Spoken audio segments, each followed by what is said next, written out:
Bismillahirrahmanirrahim.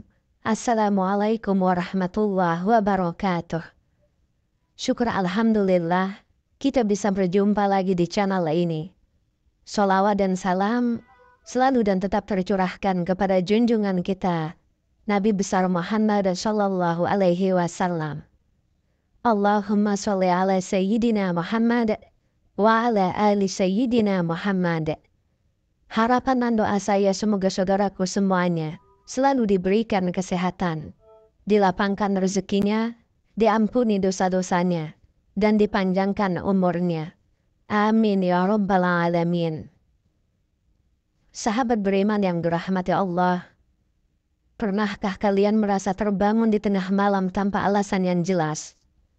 Apakah pernah terlintas di pikiran kalian bahwa mungkin ada makna yang lebih dalam di balik kebangkitan tersebut? Di video kali ini, mari kita telusuri bersama-sama rahasia di balik seringnya terbangun setiap jam 3 pagi menurut ajaran Islam.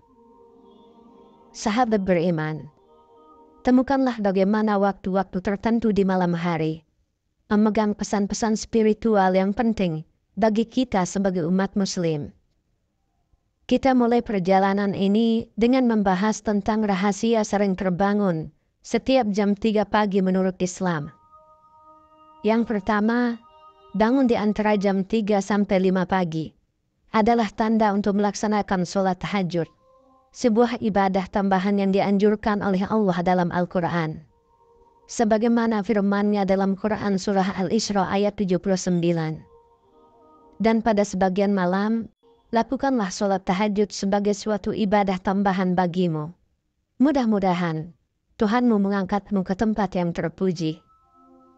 Hal ini menjelaskan keutamaan melaksanakan sholat tahajud sebagai bentuk ibadah yang memperoleh pujian dari Allah Ta'ala.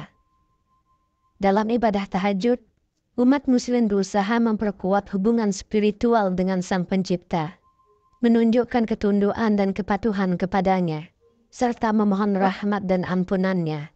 Dengan melaksanakan sholat tahajud, umat Islam memperoleh berkah dan kebaikan yang besar dalam menjalani kehidupan mereka sehari-hari. Yang kedua, kesulitan tidur di jam 9 sampai 12 malam memang merupakan pertanda yang sering terkait dengan stres dan kekhawatiran yang dirasakan seseorang. Dalam mengatasi kondisi ini, sholat hajat menjadi salah satu solusi yang sangat dianjurkan.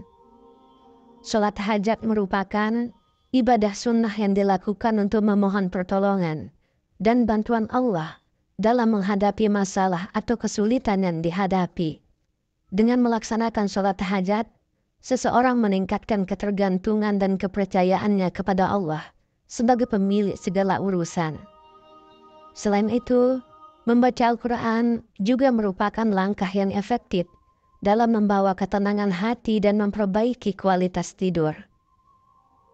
Ayat-ayat suci Al-Quran mengandung kebijaksanaan dan ketenangan yang mampu mengurangi kegelisahan serta membantu seseorang untuk meraih tidur yang lebih nyenyak dan berkualitas.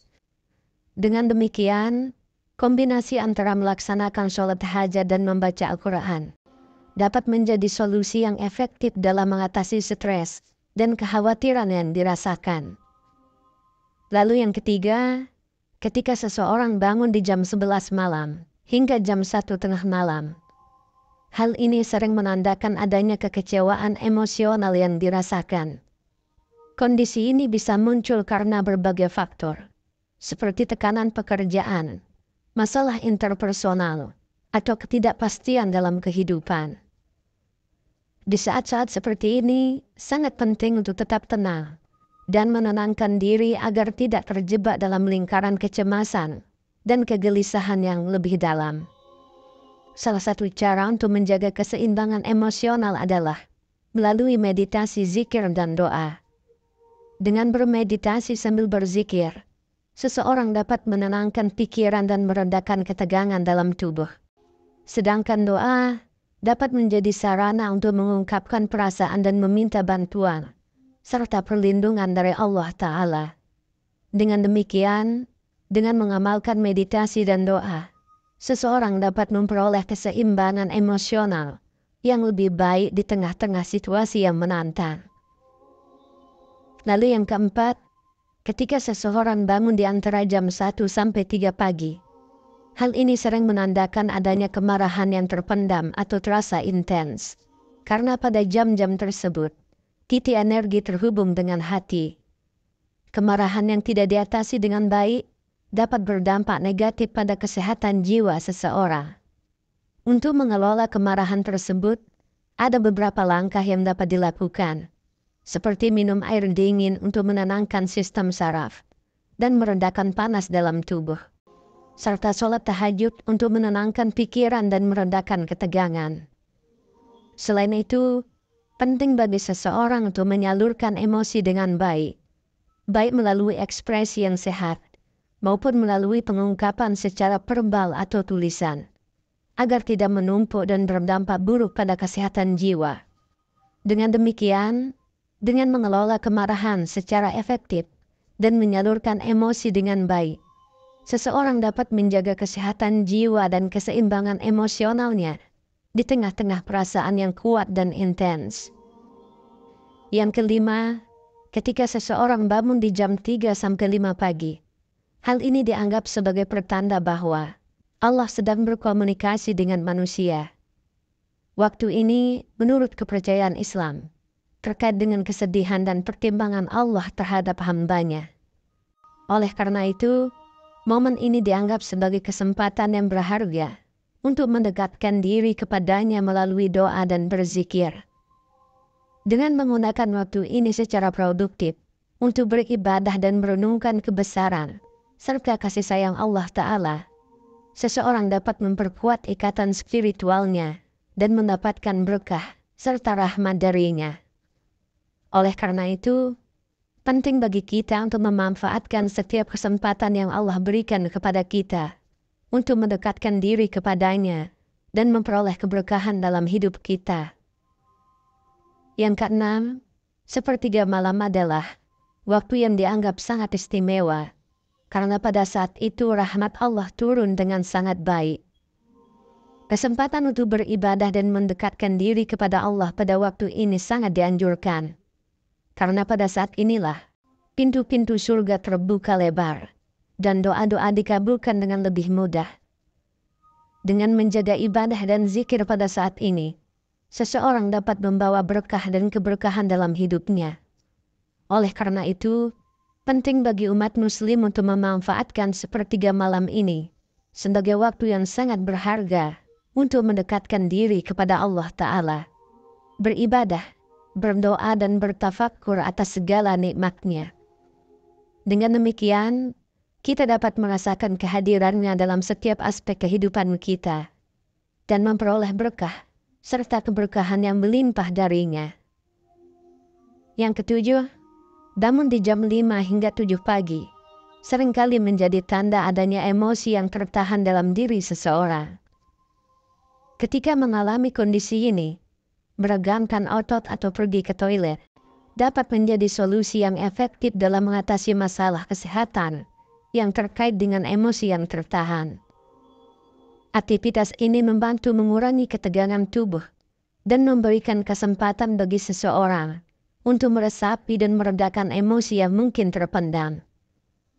Namun penting untuk diingat bahwa tidak dianjurkan untuk tidur kembali setelah sholat subuh, karena dapat mengganggu kesehatan fisik dan juga rezeki seseorang. Lalu yang kedelapan, tidur setelah sholat subuh adalah perbuatan yang makruh menurut penjelasan para ulama dalam ajaran Islam. Waktu setelah subuh merupakan waktu yang amat baik untuk meraih kebaikan dan rezeki. Karena pada saat itu, terbuka peluang besar untuk mendapatkan berkah dari Allah Ta'ala.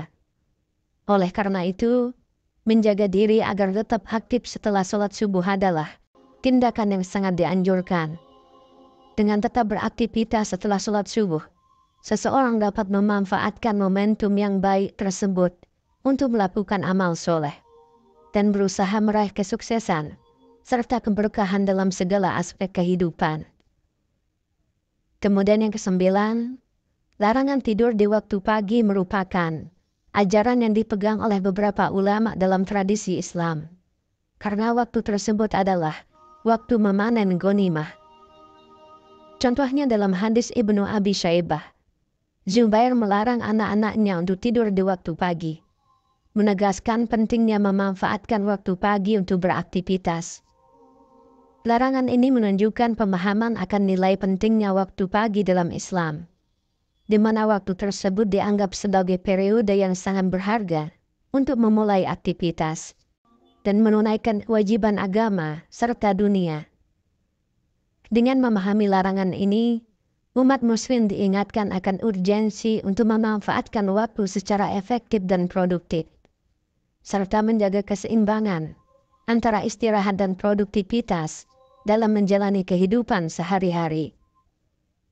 Sahabat beriman, sebagai kesimpulannya, bangun di waktu malam untuk berdoa dan berzikir memiliki keutamaan yang besar dalam ajaran Islam. Doa yang dibaca pada saat bangun malam memiliki keistimewaan yang diakui dan dikabulkan oleh Allah Ta'ala. Rasulullah menganjurkan umatnya untuk melaksanakan sholat dan berdoa di waktu malam sebagai salah satu amalan yang sangat dianjurkan. Dengan memperbanyak ibadah dan berdoa pada waktu malam, seseorang dapat memperkuat hubungan spiritualnya dengan Allah, meraih keberkahan, dan mendapatkan ampunan serta rahmat-Nya.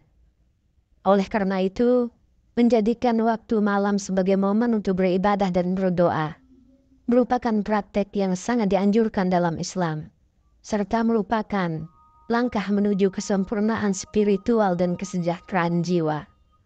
Wallahu a'lam bishawab. Demikian yang bisa saya bagikan. Semoga bermanfaat untuk kita semua.